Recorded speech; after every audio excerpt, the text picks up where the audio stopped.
congratulations, you've already won 1 award tonight. Yeah, ridiculous. Insane. How was that? How cool is it? It was crazy, man. It was great. We were also like, we were on the side of the stage and we couldn't hear anything, and so like, they just like, I knew they were saying it, but I didn't know what they were saying, and then everyone just kind of turned to us and was like, it was you! They were like, go out there. We're like, oh, okay. Oh my God, it's so insane. You know, when we were sitting there in his little studio, you know, in January last year, right in this little song, you know, there was no, this wasn't, we weren't thinking about this. This wasn't part of it. You know what I mean? Like, never would have thought that it would bring us here, and it's just really incredible. I don't know. I'm just so honored to be spoken about in regards to Barbie, Grammys, Oscars. I'm just like honored to be a part of it at all. Whatever happens, I'm happy. But yeah, we won one already, and I'm set. I'm good. Let's go. We're good. It was good. Well, this seems to be the year of the woman, no question. But I think it's great, and I love Amare as well. She's so talented, and I learned from them as we're all in the studio and working with Coco, working with Victoria Monet.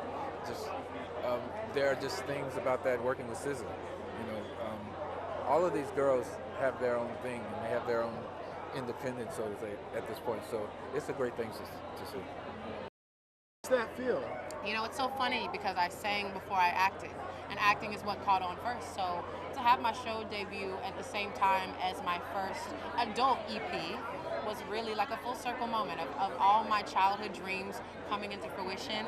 And I'm honoring my younger self today. I loved glitter. It always made me feel so confident on stage, and I wanted to give my inner child that recognition that I really have come a long way today.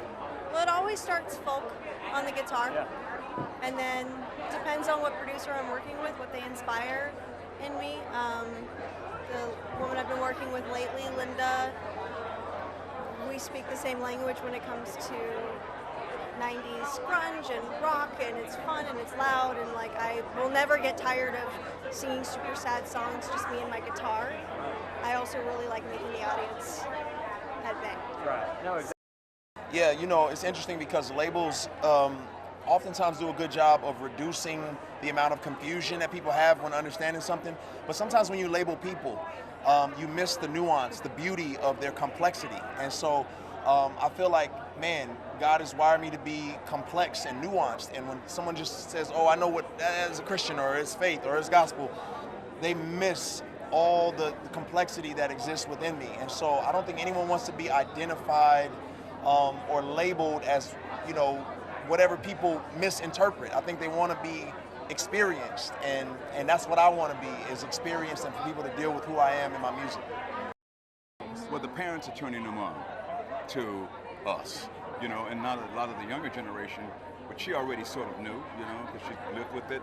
They're now discovering us, and through COVID, everybody did a deeper dive on Earth, Wind & Fire. You know what I mean? And they picked up tunes that were not really big hits, but they just love the music.